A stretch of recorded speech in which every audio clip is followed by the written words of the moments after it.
สบายดีผมแม่พี่น้องเมื่อทุกคนมื้อนี้กาบ่าวพองกาได้ออกมาเบิ่งกองอ้อยนะทุกคนเบิ่งกองอ้อยกองเก้าตัวอันที่เฮามาเบิ่งมื้อนั้นเฮามานี่ทุกคนอันเขากลับมาใส่ด่ะเฮาเอามันต้นตื้มใส่ด่ะมื้อนี้กาได้3-4 มื้อแล้วเฮากกลับขึ้นมาเบิ่งเนาะเนื่องจากว่าช่วงนี้กบ่มีเวียกหลายปานใดเนาะอยู่ทางเฮือนเนาะเฮาก็ได้ออกมาหากินเนาะรอรุ่นติดตามไปนำบ่าวพองเนาะมื้อนี้วะสิมานบ่มื้อนี้กมานำทีมงานอยู่3 คนมื้อนี้กมานำบ่าวกี้บ่าวแก้วเนาะ3 คนเนาะติดตามไปนำบ่าวพองเนาะว่าสิมานบ่มากับทีมงานไปตอนนี้เฮาขึ้นมาฮอดกองอ้อยแล้วทุกคนเบิ่งกองอ้อยนี่กระหอกนี่ยังกินอยู่ทุกคนมันอยากเก้าละฝนตกใส่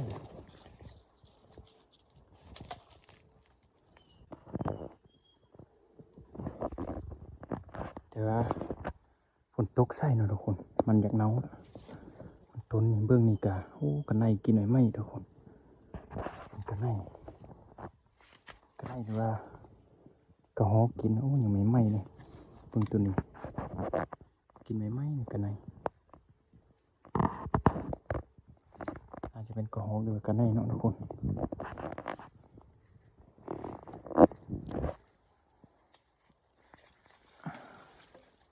เดี๋ยวเราจะเฮ็ดซุ่มนะทุกคน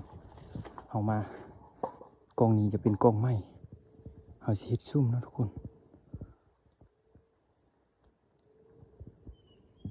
โอ้บนเขานังนะทุกคนเสียดายเขามานังก้อน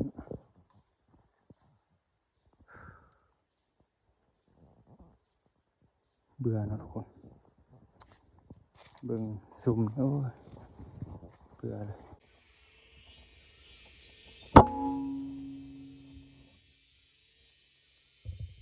เรียบร้อยนะทุกคนเป็นกันได้ขางนะทุกคนตุกแล้ว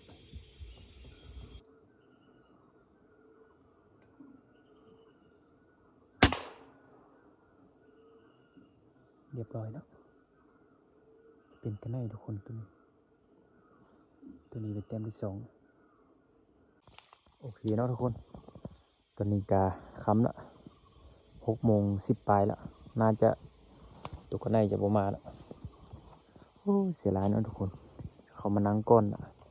อันนี้จะเป็นซุ่มของเขานั่งเขามานั่งก้อนเฮาละมือทำอิฐเขามาใส่กับเห็นหอยกับเขาใส่2-3 ล้างอ้อมบนของอ้อยลามือที่2ยันว่ามือที่2มาเขามาบนเขานั่งบนเฮานั่งแล้วอยู่บนเฮานั่งเสียร้านทุกคนเนาะเขามาเผาก้อน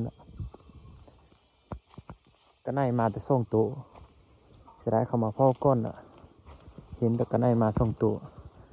นึงแล้วเฮาเก็บมันขางอยู่นี่เดี๋ยวสิไปเก็บตัวที่ตกอยู่เตอร์นี่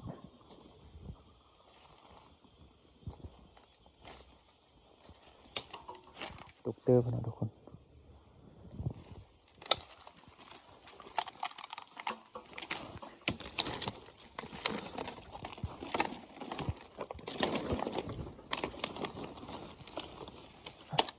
เตอร์พี่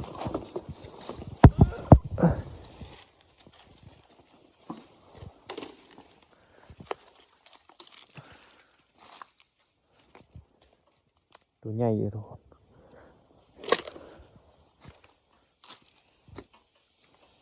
โอ้ยเสียหลายนะทุกคนเขามาเผาก้อนแต่สิกันในกระหอกสิน่าจะร้ายกว่านี้เสียดายเขามาเผาก้อน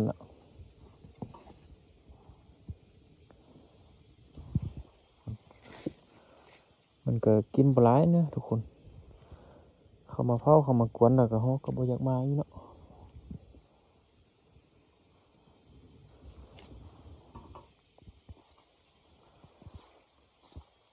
อันนี้เฮาสิได้ไปเบิ่งผลงานของบ่าวแก้วกับบ่าวกี้เพิ่นท ถ้าอยู่เตอร์แล้วบ่บางทีเนาะเขาสิไปหาเพิ่นอยู่เตอร์ว่าสิได้บ่เนาะตอนนี้ก็มาฮอดจูเขาท่าอยู่เตอร์นี่จูบ่าวเกี่ยวกับบ่าวกี้เนาะมันอยู่วะ นั่นเองว่าเอ้ยจะ บอกกี้ยิง4 บาทก็บ่ถึก หมู่มันเนาะ คือ บอกกี้นี่ยิง4 บาทก็บ่ถึกคนในมื้อนี้แหละ บ้านหนึง โอ้โหยอมทุกคนเลยมื้อนี้มันหมู่มันเนาะได้แต่ตัวในของเฮา2ตัวเนาะส่วนบ่าวกี้กับบ่าวเกี่ยวกับหมู่มันเขาซับคนละบาทบ่หมู่มัน บอกแกนี่ซ้ำ4 บาทก็บ่ได้ คือจะหมู่โซมาหามาไปหมู่โซปากกาบอกไปละ คน แต่ เนาะ ว่าแล้วบอกกี้บ่โดนมันก็ มื้อนี้คือหมู่มันปานใดมื้อนี้ 4ตู้เด้ คลิปนี้ก็ 4 จะ บา ได้ ท ปิดคลิปเพียงเท่านี้นะทุกคน ขอบใจเนาะ กบกลายเป็นตัวเขาคือตัวนอนนี่ มาในการไอคลิปของว่าฟองเนาะ